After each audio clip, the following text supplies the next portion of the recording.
สบายดี FC ตอนเสาร์พี่น้องบ่เสาร์แล้วสวยๆแหน่มื้อนี้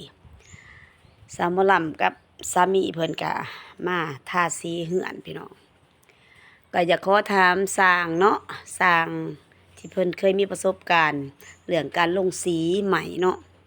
สำหรับประตูนี่เฮาจะเอาสีหยังตกแต่งใส่เด้เนาะมันจังจะงามผู้ใดเคยมีประสบการณ์ มันสีเหลือง คอมเมนต์มาให้สาวหมอลำเนี่ยเด้อเนาะ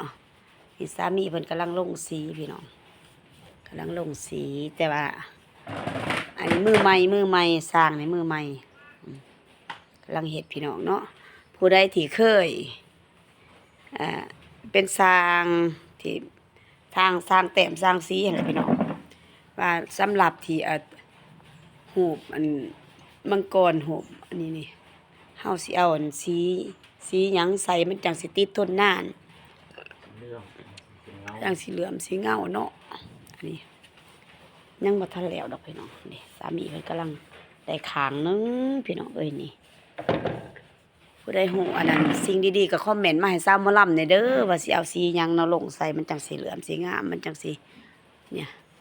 สามีเพิ่นกำลังได้ขางนึงพี่น้องอันนี้เป็นสีไหมแดงสีไหมแดงสามีเพิ่นลงตอนนี้ก็เป็นสีไหมแดงเพราะว่าซ่องที่อันนั้นมีหูปอันนั้นมังกรหูบหนักอยู่นี่เอาสีหยังใส่จังจะงามพี่น้องเนาะคอมเมนต์มาเด้อกดไลค์กดแชร์สาวหมอลำแหน่ผู้ใดมีประสบการณ์ทางด้านอันนั้นสร้างท่าสีลงสีเพ้นสีพี่น้องเนาะ